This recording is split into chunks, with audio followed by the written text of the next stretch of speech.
Hi, I'm John, and in this product spotlight, we have something a little bit unusual. So let's head over to the workbench and take a look.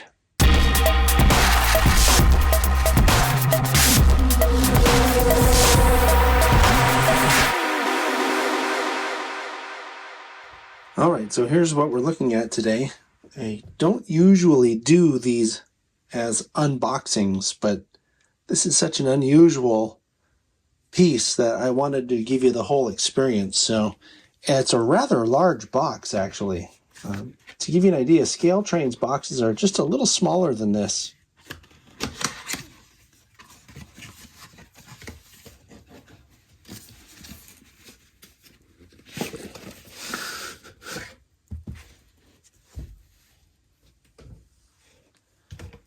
So there's a box inside the box, as you can see.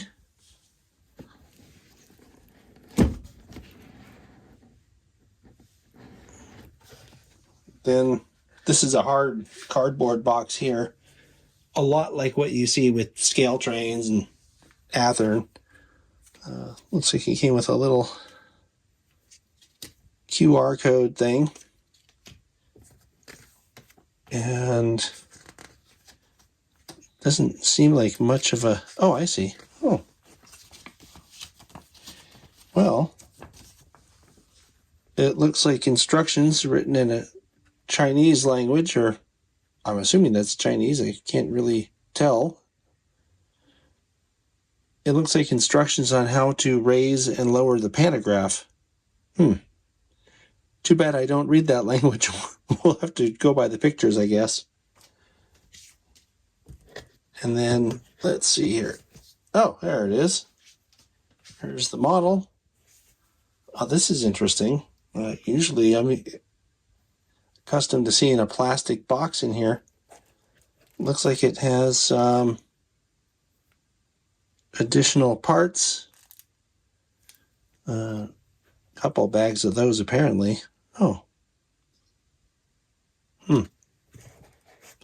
I think I'll leave those in here. And then the model itself on some kind of a plastic cradle. I'll take this out of the box off camera. I find this packaging rather interesting. The model comes attached to a simulated rail, and then underneath it has just a hand tightenable screw there attached to the underside of the body of the car. So I'm going to unscrew that off camera, and we'll take a close look at the model after that. Okay, so after some minor work to get the thing unsecured from the hand tightened screw, I've got it off, and I found this little piece rolling around inside the box. It looks to me like a detail piece that came off. I gotta say though, this having shipped from all the way from China, and the packaging such as it is, I've never seen that kind of packaging before. It seems like it's in pretty decent shape, like the packaging held it together pretty well. So anyway, on with this. This is referred to as 1435 SS8 class electric locomotive. And this was shipped from China by a company called Traxtales. It's Traxtales. You can find this locomotive on the Traxtales website for $299. Coincidentally, I've also seen these being sold on eBay, but for way more than $299. So your best bet probably would be to go to traxtales.com and see if they have what you're looking for. On the website, I only see this one model when it comes to this style of locomotive, but it looks like they carry other brands of Chinese models as well. So again, worth looking at the website. These are pretty interesting looking models. I am not an electric locomotive aficionado by any stretch. So what we'll do is we'll go around this model like we usually do. I'll point out anything that I notice is kind of cool or interesting, and then we'll run it, just like a regular product spotlight. I just can't opine about any of these details. But I will say that the paint on this model looks really good, and I think it's a very interesting paint scheme, actually. Something else I want to mention is, as I was pulling this out of the box, I noticed it's very heavy, which makes me think it's probably largely constructed of metal. So I'd expect this thing to, yeah, I mean, that's heavier than anything I've ever seen that's this size. I'm noticing some separately applied details here. There's a grab up front, and then these grabs that look like they're for getting into the cab, also separately applied, right on both ends. Looks like really good detail to me. And something else I'm noticing is there's a lot of detail under the model. So we may end up looking at this from below just to show how detailed the model is underneath.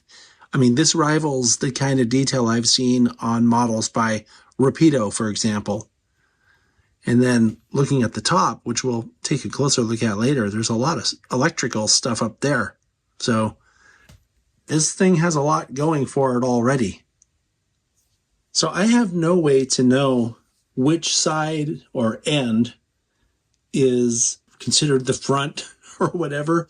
The closest thing I've seen to any kind of markings that might give me an indication of that is right over here. This looks like the Roman numeral 2, and you can't see it, but I'll show you when I turn the locomotive around eventually, but the Roman numeral 1 is on the other side. So we may be looking at the wrong side first. I will mention that again, I'm making assumptions here. This looks like some kind of an air conditioning unit, and it's very detailed, actually, with photo-etched grill detail.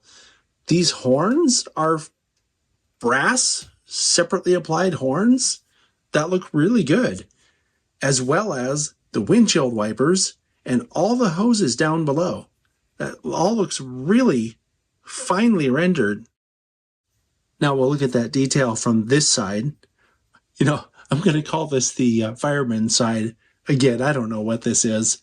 You know, when you have a locomotive that has the same stuff on both sides, it's hard for me to know. But just look at that detail. These hoses they're so small, right? They're so thin. And I'm not even sure what these are. This is where, you know, like an uncoupling lever or something would be. Perhaps this has something to do with that. I don't really know. But something I'm noticing looking into the front windows here is that it has a detailed interior as well. I can see a chair in there with armrests. Now, how cool is that? Okay, so we're looking at what I'm referring to as the fireman side now. I'm laughing because I know it's not the fireman side. Something I want to mention that's really cool, though, is I looked more carefully into this window here, and I found that this thing has a fully decorated and detailed cab interior that's very convincing. I took a sneak peek on this side and found that it also has a fully decorated and detailed cab interior. This thing is really detailed. And if you look underneath, once again, there's all that Rapido-like detail. This thing's incredibly detailed. All right, and here's the side that I'm referring to as number 1 because it has Roman numeral 1 here, as opposed to the Roman numeral 2 on the other end. But once again, very detailed. And as I said a minute ago, that cab is fully detailed, and I'm kind of surprised by how good this is. I had no expectations, really. But this is a really cool model. This is the last 3/4 angle that we'll look at. And while we're looking at it, I will just point out that you can see the same kind of detail here, including these separately applied, what looks like brass horns. This thing up here, again, I'm calling that the AC unit. It may or may not be. I really don't know. But also all the really finely rendered hose and other attachment detail on the bottom. Very cool. Let's take a look at the top of this thing because it's pretty crazy. So there we go. Look at all this stuff up here. This is akin to what we see on our domestic models, like underside brake detail. That's a lot of stuff there. And did I mention, yes I did, that the pantographs actually extend. You have to be careful, but they do come up. So we'll briefly look at the underside. You can see, as I was talking about before, there's some kind of reservoirs here. There's these boxes that are different, right, from side to side. And just look at the truck detail on this thing. There's a lot of detail going on all around this model. Pretty cool. But you know what I really want to do is run this. So let me get my track and power supply out, and we'll give this thing a spin and see what it does. Okay, I have my power supply all set up. It's DC only. And I'm really kind of disappointed because they have models on the website I referred to earlier in DCC, just not this one.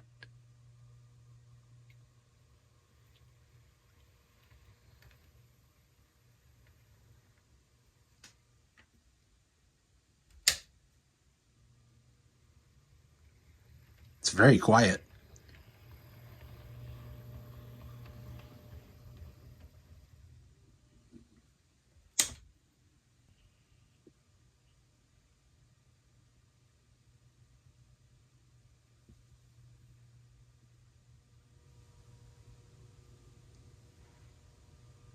Well, considering this is DC, it has very good smooth operation and goes pretty slow.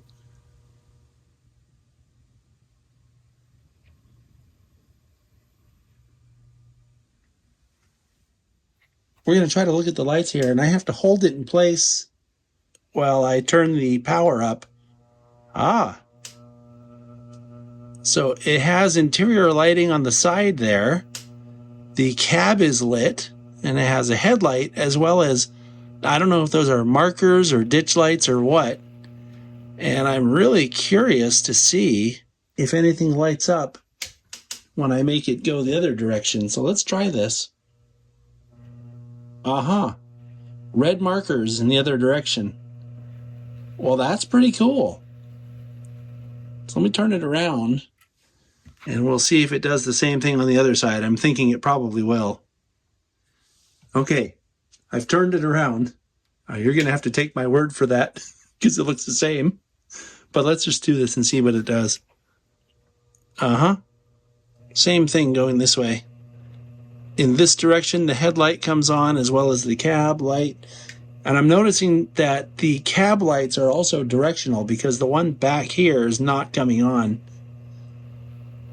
Okay. And then in the other direction, same thing. The markers come on red. All right. Cool lighting. So I've really never seen anything quite like this before. A few of my instant reactions are, it's a very heavy model. It's also a very detailed model. It also has very cool light functions. I would love to see this model with a full DCC installation on it. It's got a lot of great potential, and it's making me think about becoming a Chinese locomotive foamer. This is some cool stuff, and like I said in the spotlight, I don't really know that much about the manufacturer, but just based on what I've seen here today, it's a really high quality model. It runs well, and I really wish that I knew someone with a big DC only layout that I could put this thing on and run it just to see how many cars or how long of a train it would pull, because it's a really hefty model. And I'm kind of blown away. I didn't really have any expectations, but if I did, I'm pretty sure this would have exceeded them, because the level of detail and my perception of quality in this model is really high. So great job. I really hope to see more of this kind of stuff in the future. So anyway, that's it. I'll see you next time.